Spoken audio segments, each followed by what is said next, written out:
Addictions are usually considered to be a drug-related issue, but looking at it more broadly, I define addiction as any behavior that is associated with craving, with temporary relief, and with long-term negative consequences, along with an impairment of control over it, so that the person wishes to give it up or promises to do so, but can't follow through.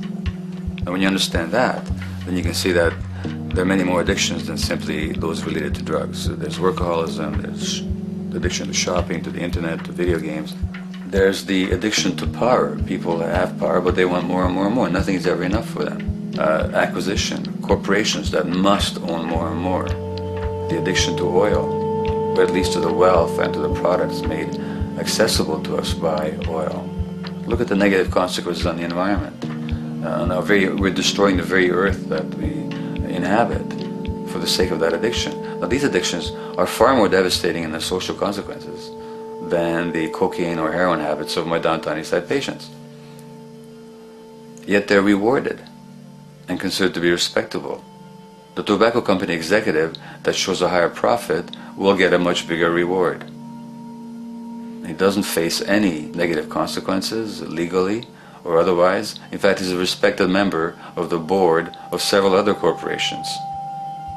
But tobacco smoke related diseases kill 5.5 million people around the world every year. In the United States, they kill 400,000 people a year. And these people are addicted to what? To profit. To such a degree are they addicted that they're actually in denial about the impact of their activities, which is typical for addicts, is denial. And that's a respectable one. It's respectable to be addicted to profit no matter what the cost. So what is acceptable and what is respectable is a highly arbitrary phenomenon in our society. And it seems like the greater the harm, the more respectable the addiction.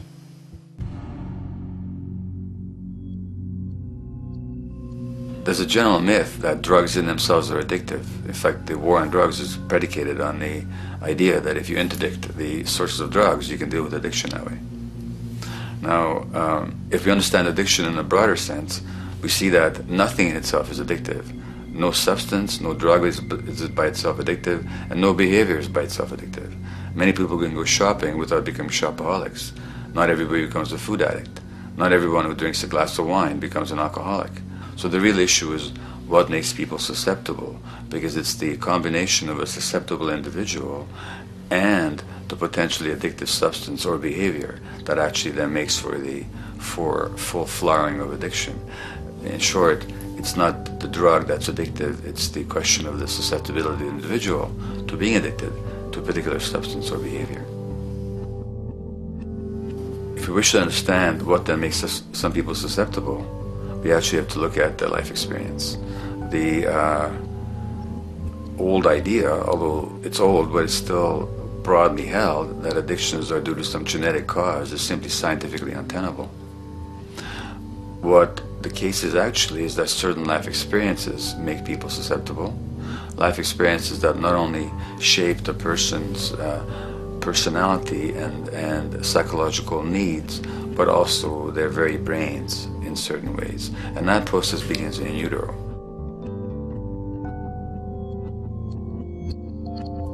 It's been shown, for example, that if you stress mothers during pregnancy, their children are more likely to have traits that predispose them to addictions. And that's because development is shaped by the psychological and social environment. So the biology of human beings is very much affected by and programmed by their life experiences beginning in utero. Environment does not begin at birth. Environment begins as soon as you have an environment. As soon as you are a fetus, you are subject to whatever information is coming through mom's circulations, hormones, levels of nutrients. Great landmark example of this, something called the Dutch hunger winter. 1944, Nazis occupying Holland. For a bunch of reasons, they decide to take all the food and divert it to Germany. For 3 months, everybody there is starving. Tens of thousands of people starve to death. What the Dutch hunger winter effect is, if you were a second or third trimester fetus during the starvation, your body learned something very unique during that time. As it turns out, second, third trimester, something that your body is going about trying to learn about the environment is, well, how menacing of a place is it out there? How plentiful? How much nutrients am I getting by way of mom's circulation? Be a fetus who is starving during that time, and your body programs forever after to be really, really, really stingy with your sugar and fat, and what you do is you store every bit of it. Be a Dutch hunger winter fetus, and half a century later, everything else being equal, you are more likely to have high blood pressure, obesity, or metabolic syndrome. That is environment coming in a very unexpected place. You can stress animals in a laboratory when they're pregnant, and their offspring will be more likely to use cocaine and alcohol as adults. You can stress human mothers. For example, in a British study, women who are abused in pregnancy will have higher levels of the stress hormone cortisol in their placenta at birth, and their children are more likely to have conditions that predispose them to addictions by age 7 or 8. So in utero stress already prepares the ground for all kinds of mental health issues. Israeli study done prior on children born to mothers who were pregnant prior to the onset of the 1967 war. These women, of course, are very stressed, and their offspring have a higher incidence of schizophrenia than the average cohort.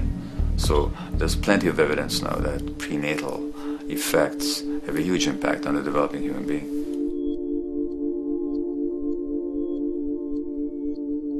The point about human development, and specifically human brain development, is that it occurs mostly under the impact of the environment and mostly after birth. Now, if you compare us to a horse, which can run on the first day of life, we see that we are very undeveloped. We can't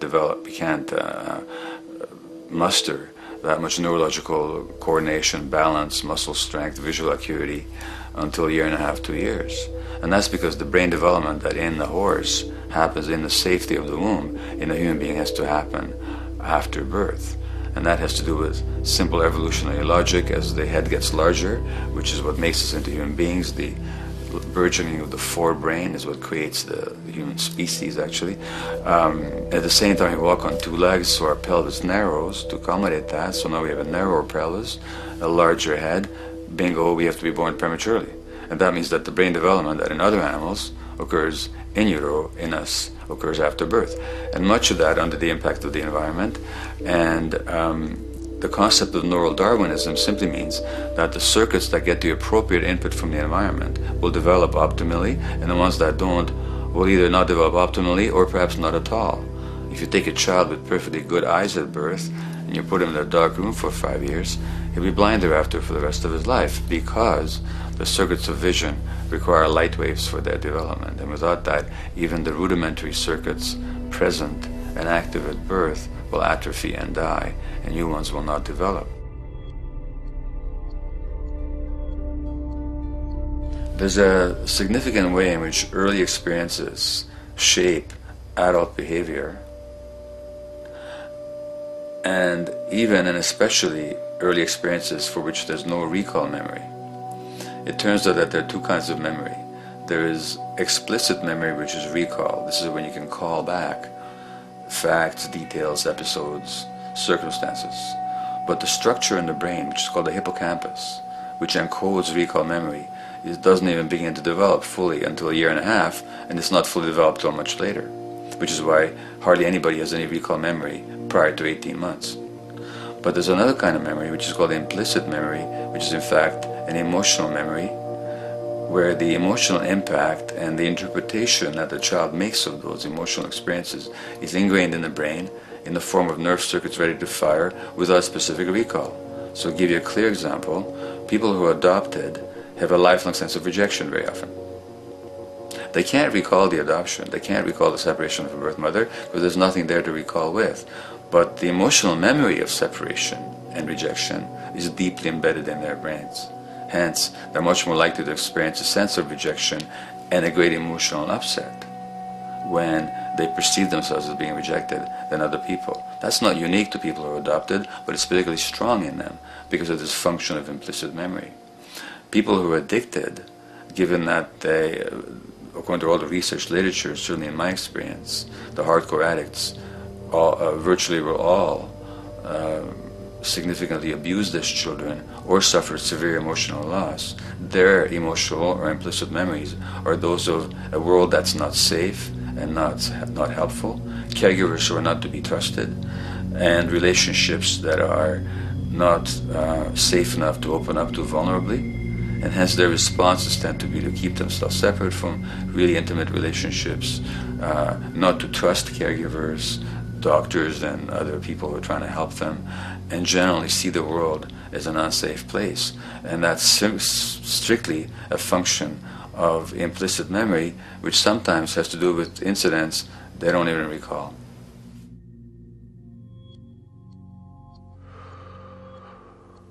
Infants who are born premature are often in incubators and various types of gadgetry and machinery for weeks and perhaps months. It's now known that if these children are touched and stroked on the back for just 10 minutes a day, that promotes their brain development. So human touch is essential for development. And in fact, infants who are never picked up will actually die. That's how much of a fundamental need being held is to human beings. In our society, there's an unfortunate tendency to tell parents not to pick up their kids, not to hold them, not to pick up babies who are crying for fear of spoiling them, or to encourage them to sleep through the night. You don't pick them up, which is just the opposite of what the child needs. And these children might go back to sleep because they give up and their brains just shut down as a way of defending against the vulnerability of being abandoned really by their parents. But their implicit memories will be that of a world that doesn't give a damn. A lot of these differences are structured very early in life. In a way, if you like, the parental experience of adversity, how tough life is or how easy it is passed on to children, whether through maternal depression or parents being bad-tempered with their kids because they've had a hard day or just being too tired at the end of the day. And these have very powerful effects, programming children's development, which we know a lot about now. But that's early sensitivity isn't just an evolutionary mistake. It exists again in many different species. Even seedlings, there's an early adaptive process to the kind of environment they're growing up in. But for humans, the adaptation is to the quality of social relations. And so early life, how nurturing or how much conflict, how much attention you get, is a taster of the kind of world you may be growing up in. Are you growing up in a world where you have to fight for what you can get, watch your back, fend for yourself, learn not to trust others?